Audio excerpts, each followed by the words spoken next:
Hola, gràcies per haver vingut. La veritat és que quan em conviden a xerrades d'intel·ligència artificial no sé si em fan un favor o no, perquè ni sóc artificial i el tema d'intel·ligent us el deixo al vostre criteri quan finalitzi la presentació. Us vull parlar d'un projecte on treballem amb intel·ligència artificial. No és l'únic. La nostra experiència amb intel·ligència artificial fins fa un any i mig, dos, ha estat com a usuaris. És veritat que ara hem incorporat i estem portant un doctorat industrial i una persona experta en intel·ligència artificial i avui us presentaré bàsicament amb els 10 minuts que hi ha 3 coses. Una és per què estem utilitzant intel·ligència artificial. La segona és com, de quina manera l'estem utilitzant i quins atzocats ens trobem. I finalment una mica explicar-vos o resumir-vos quin és l'estat del projecte dels fibrociments. Nosaltres tenim un encàrrec del Govern de la Generalitat de Catalunya que és detectar les cobertes de fibrociment a partir, en aquest cas, de dades d'observació de la Terra. I ho hem atacat o ho estem atacant, no exclusivament, però en bona part amb intel·ligència artificial. Per què treballem amb intel·ligència artificial en fibrociments o en altres projectes? Recentment, per exemple, es va presentar en sessió parlamentària a Europa un altre projecte que és la detecció de sobreexplotacions d'aqüífers a partir d'imatges Sentinel-1, on utilitzem també patrons detectats per intel·ligència artificial. Doncs, ho fem servir per la necessitat d'automatitzar processos.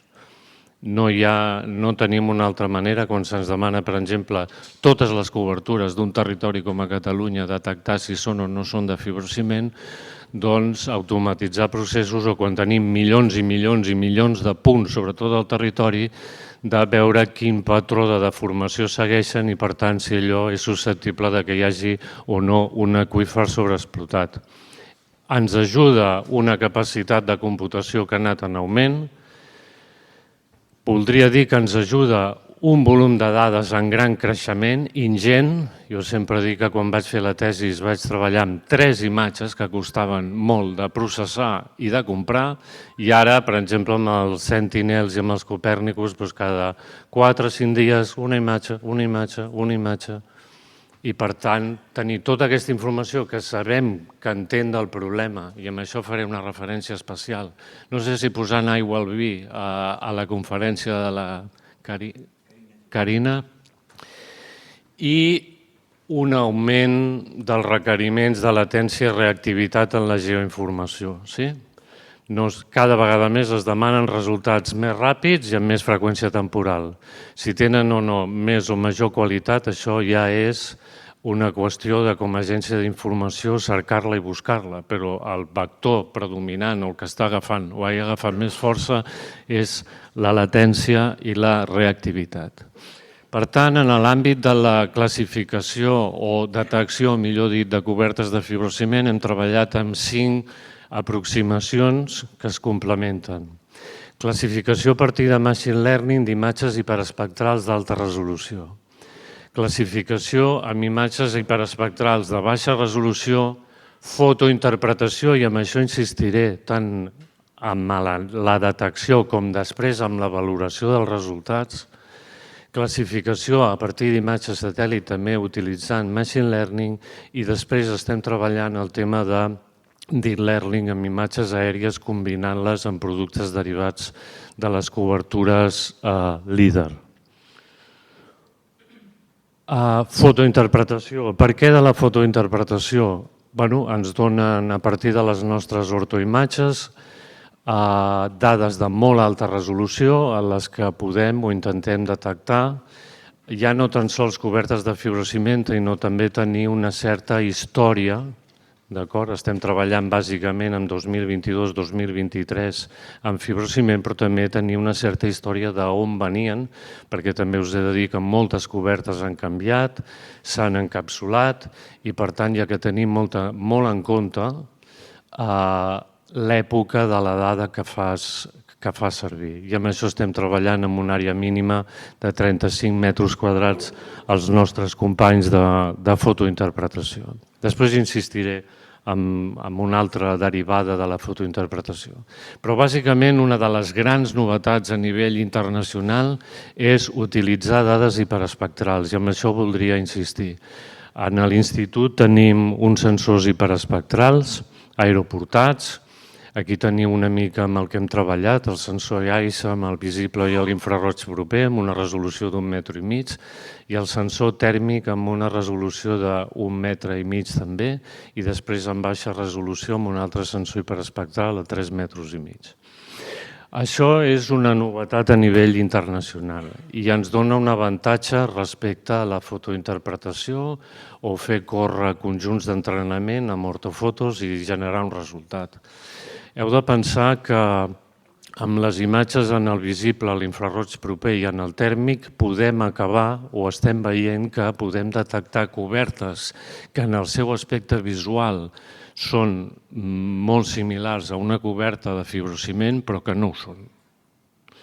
D'acord? Perquè el material reacciona i té uns comportaments d'emissivitat en l'espectre del tèrmic diferent. I, per exemple, això ens permet, hem vist que ens permet en moltes ocasions diferenciar cobertes de fibrociment a cobertes de graves o de ciment, que poden arribar a tenir una textura i un color exactament igual o similar a les cobertes de fibrociment.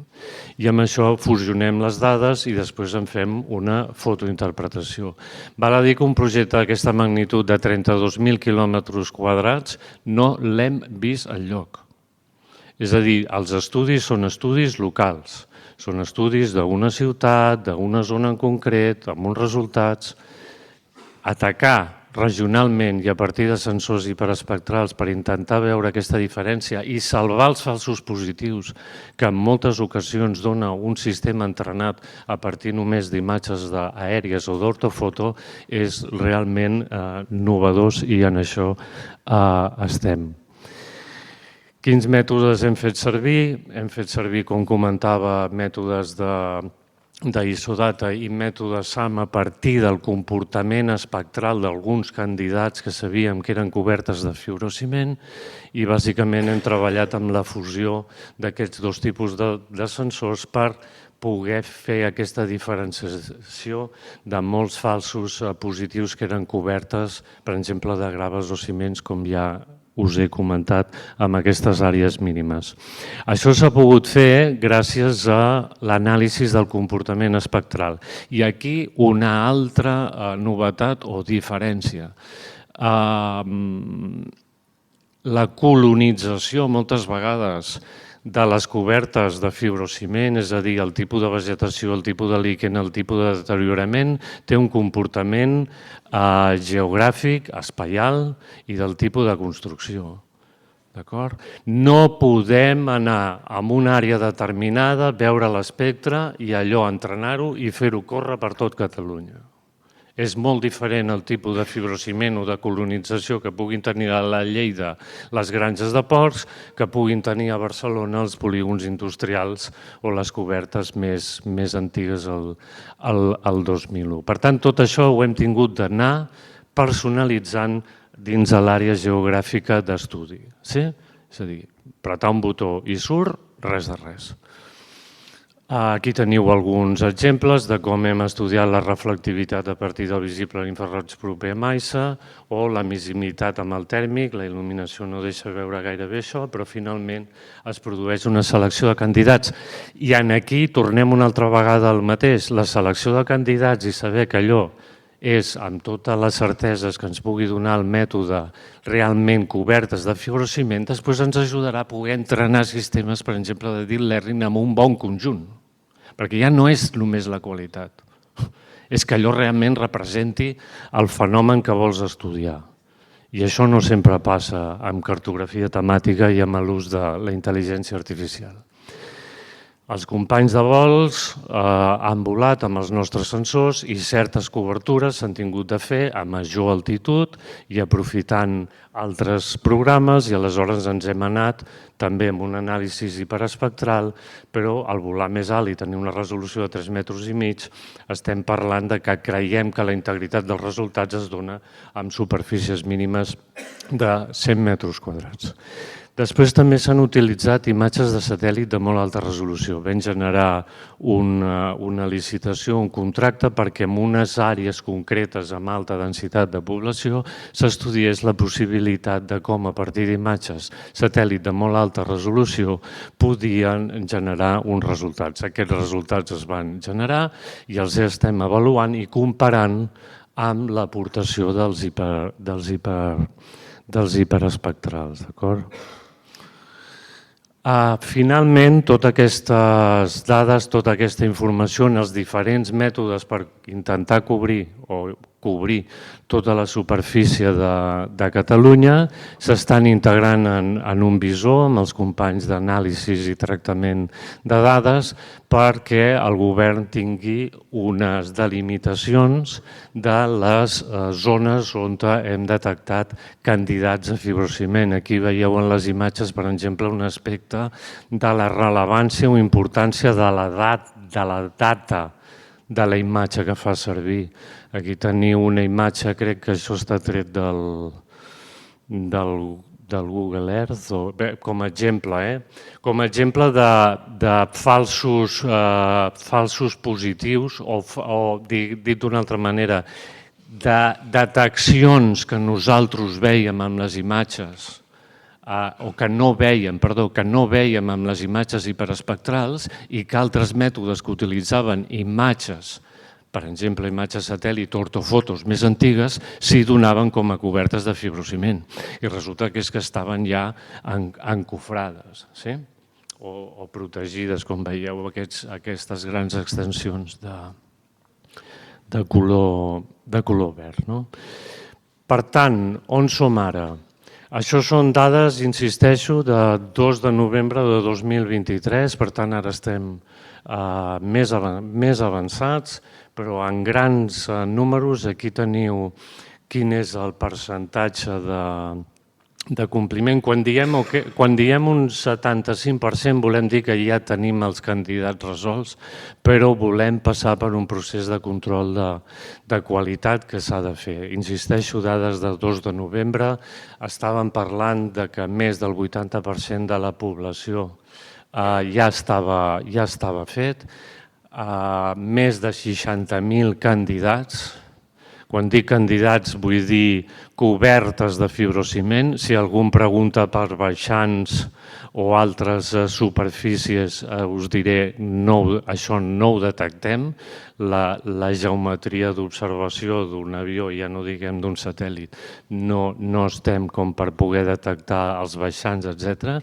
Però la dimensió anava a dir de la tragèdia, la dimensió del problema ja la veieu. I estem a 2 de novembre amb més del 70% del territori. I ja per acabar, algunes observacions que volia fer. Estem construint un projecte innovador tècnicament i per a l'abast regional que significa, com a suport a l'eina de la decisió. Insistir en que la bondat o la qualitat dels resultats no és el que surt de la matriu de confusió. Tenim expertesa fa 2 anys o 1 any i mig de fer les proves per fer el mapa de cobertes, ens van donar una matriu de confusió del 83%, però quan les hores passen els fotointèrprets a mirar si aquella coberta realment és la que diu el sistema ahir, baixàvem amb un 63%, i com a agència de geoinformació no podem llançar un producte amb un 63%, i el mateix està passant amb el tema de la detecció de fibrociments. Si llancem a partir d'imatges d'observació de la Terra d'un satèl·lit i fem cas al resultat, s'està deixant més del 50%, o vora el 50% del que sí detectem i després passen els fotointèrprets a partir de les imatges de satèl·lit. I per últim, compta amb la utilització de la intel·ligència artificial i les dades que s'utilitzen. La Carina ha insistit molt en la qualitat, absolutament, però no només la qualitat, sinó que aquelles dades realment tinguin sentit pel problema que vas a resoldre. Potser no en el cas dels fibrociments, però molta gent està utilitzant dades perquè les té, que poden ser dades de qualitat i no responen al fenomen, però allò correlaciona. Sí? I no està passant pels controls necessaris. Aleshores, la intel·ligència artificial és una condició necessària. La suficiència no la dona. Ara com ara, no la dona. Han de passar per experts i gent que passi per fer un bon control de qualitat i que es miri molt bé les dades i la qualitat de l'entrenament i dels resultats que aquesta genera. Moltes gràcies.